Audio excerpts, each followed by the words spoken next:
Captain Krell flexed his four powerful arms and examined the hunting net hanging from his claws. The mesh shimmered under the ship lights. Reinforced carbon fibers. Shock-locking edges. Perfect for capturing live prey. Exactly what he needed. The trophy chamber aboard the hunting vessel Venatrix had an empty wall, and Captain Krell hated empty walls. They meant unfinished hunts. Behind him, 7 members of his crew shifted impatiently, their scales flashing shades of orange and red, the colors of hunters preparing for a kill. "Captain," Voss said from the sensor console. The younger hunter's tail flicked with excitement.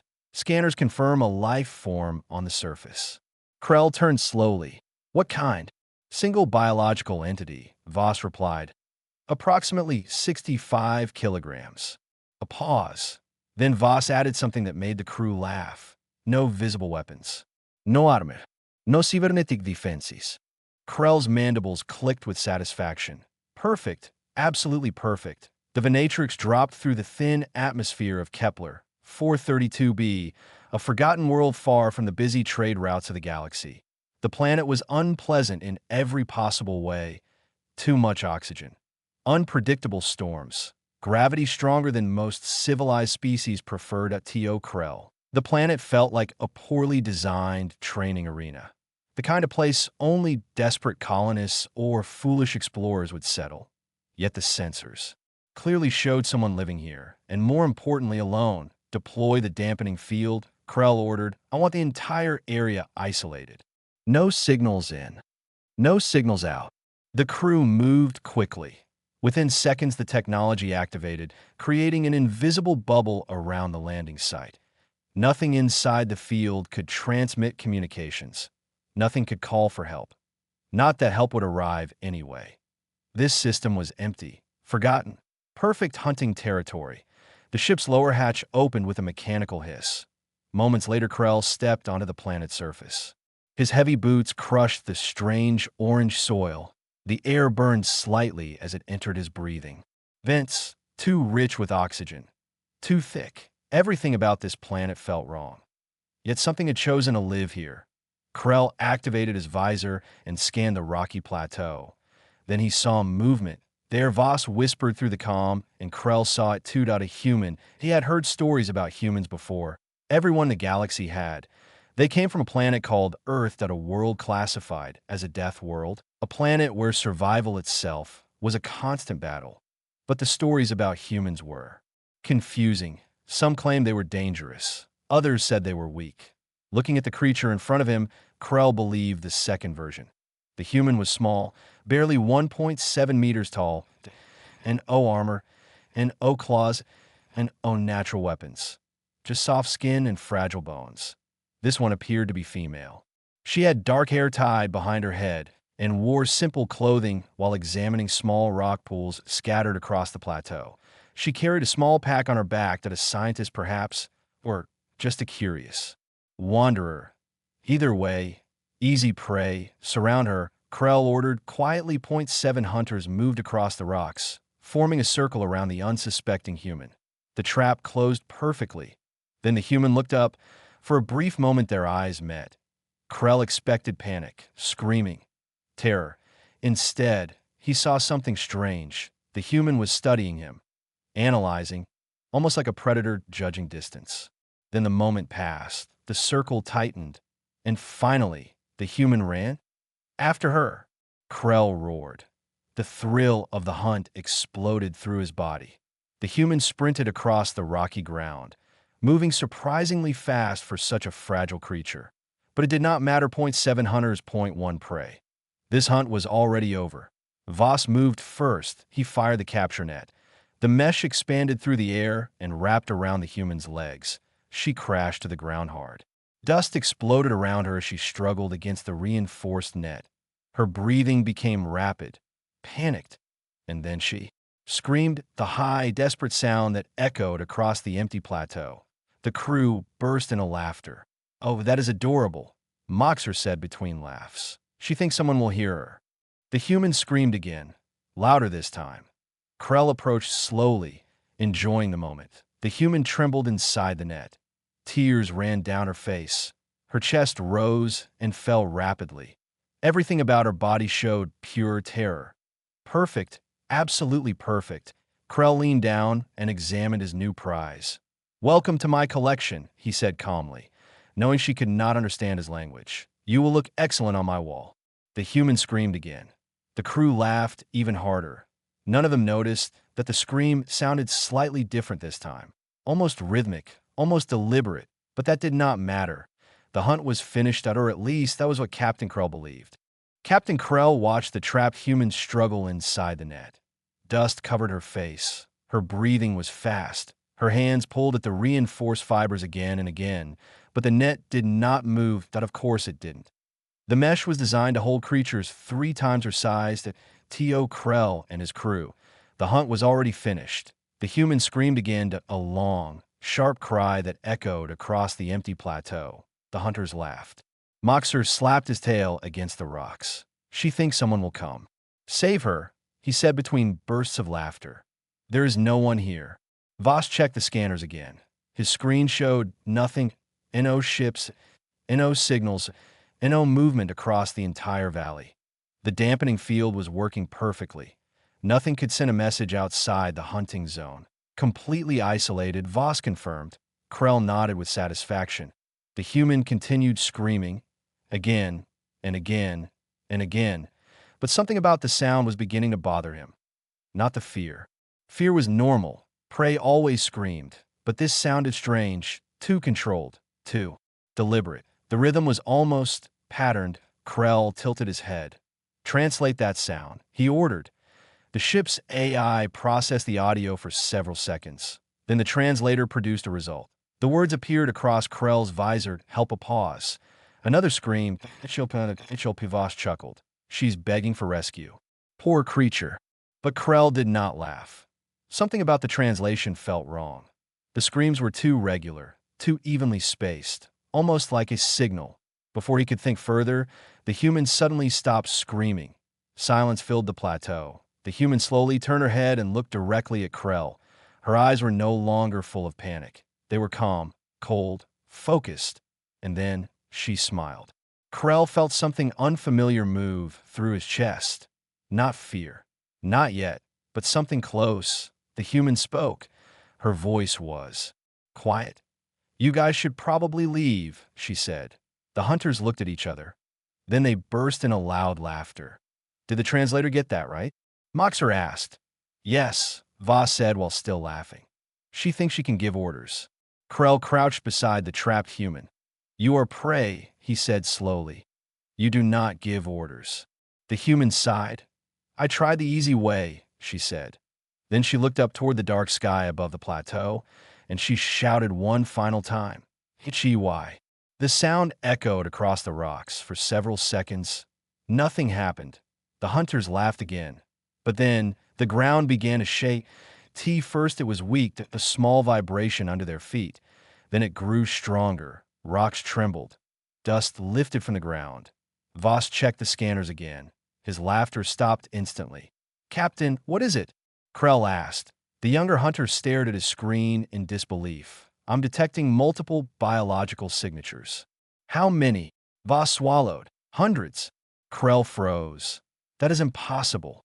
This planet was empty. Voss zoomed the scanner view. Dots began appearing across the map. Dozens, then hundreds, and they were all moving toward the plateau, fast, very fast. Moxer looked toward the distant hills, and then he saw them. Shapes moving across the rocks, low to the ground. "Running? Hunting? Captain," he whispered. "What are those?" The human looked up at Krell, still smiling. "Oh," she said casually. "Those?" Her voice sounded almost amused. "They're my friends." A distant howl echoed across the valley. Then another, and another. The hunters slowly turned toward the sound. Dozens of glowing eyes appeared across the dark ridges. Watching, waiting, closing in. Krell finally understood something very important. The human had not been screaming in fear. She had been calling something far worse. And now, it was coming. The howl spread across the valley. One voice became 2.2, became 10, then dozens. The sound rolled through the rocky hills like a storm. Captain Krell slowly turned his head toward the ridges. Pairs of glowing eyes stared down from the darkness, dozens of them, moving, watching, waiting. For the first time since landing on the planet, the hunters were completely silent. Voss stared at his scanner. "Captain, the numbers are still increasing." "How many?" Krell asked. Voss hesitated. 200, maybe more. That made no sense. This planet was supposed to be emptied, a dead world. Yet now hundreds of predators were surrounding them. Moxer raised his plasma rifle. "Should we eliminate them?" Before Krell could answer, the human laughed, still trapped inside the net. She was laughing, not the desperate laughter of fear, but the calm laughter of someone who knew something the others did not. "You guys really picked the worst possible place to hunt," she said. Krell looked down at her. "What are those creatures?" The human glanced toward the hills. "Oh," she said casually, "those are wolves." None of the hunters recognized the word. Krell tightened his claws. "Explain." "They're pack hunters," the human continued. "They work together. They surround their prey. They chase it until it gets tired. And then," she paused. Her smile widened, "they eat it." The hunters shifted nervously. Moxer fired a warning blast into the distance. The energy bolt exploded against a rock. The wolves did not run. They did not retreat. Instead, they moved closer. More glowing eyes appeared. More shadows across the rocks. The pack was tightening its circle. Voss checked the scanner again. His voice shook. "Captain, they are coordinating. Like soldiers." That was impossible. Animals did not coordinate like trained units, but Krell could see it with his own eyes. Every movement was controlled. Every step placed carefully.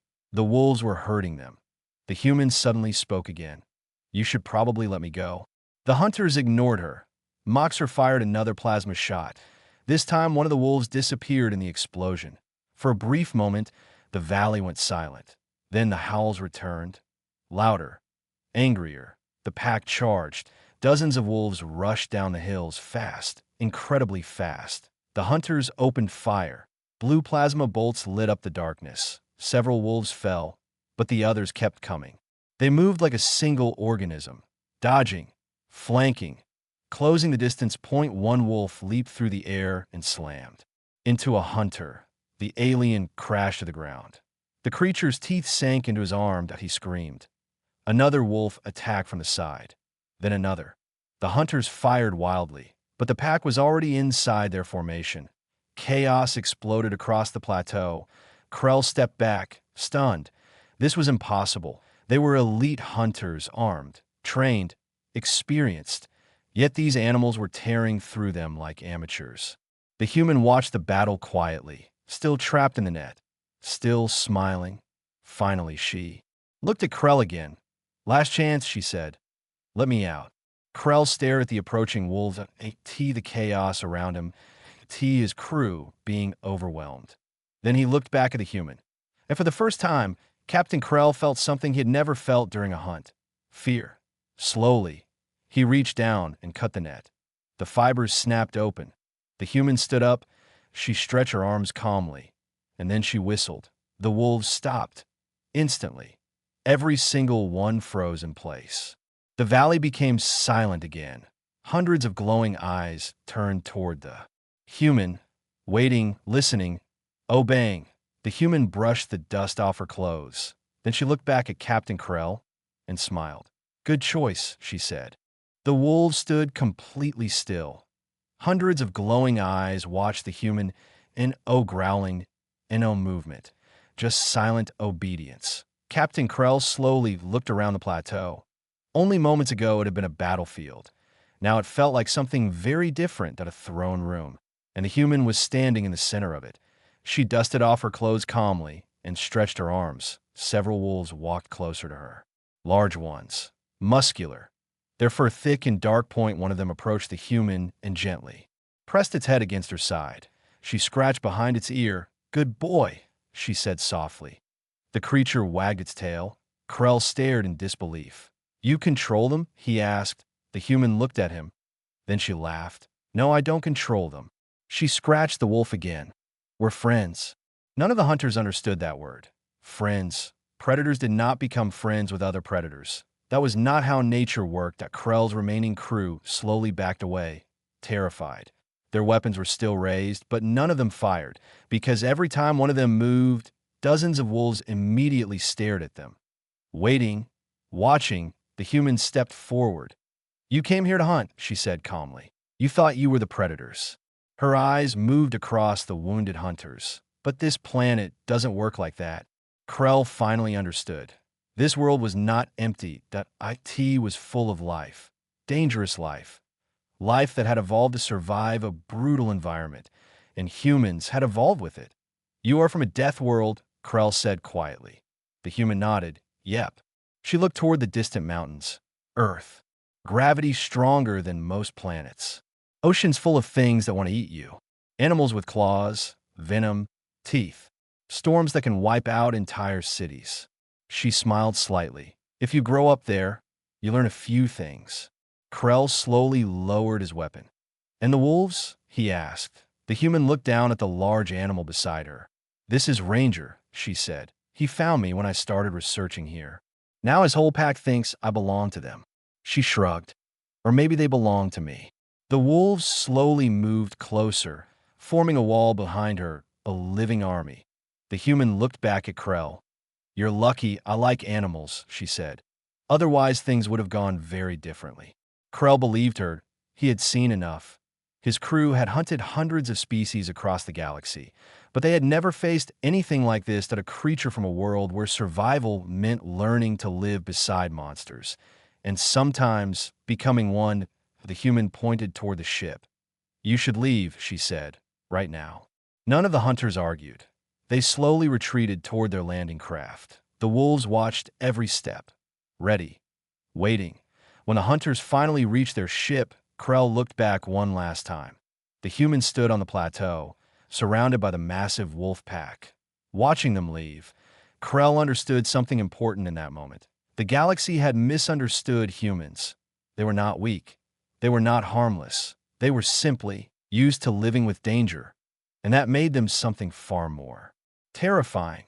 The ship lifted off the surface. The vessel climbed into orbit. Krell gave a final order. "Mark this planet," he said. Voss looked at him. "For future hunting missions?" Krell shook his head. "No, mark it as forbidden. A death world protected by a human." Far below, the human sat beside the wolves under the red sunset. Ranger rested his head in her lap. She smiled and looked up at the sky. "Aliens," she muttered, "always causing trouble." The wolves howled together as night fell across the valley. And for the first time in his long hunting career, Captain Krell realized something terrifying. The hunters had not escaped a hunt. They had been spared.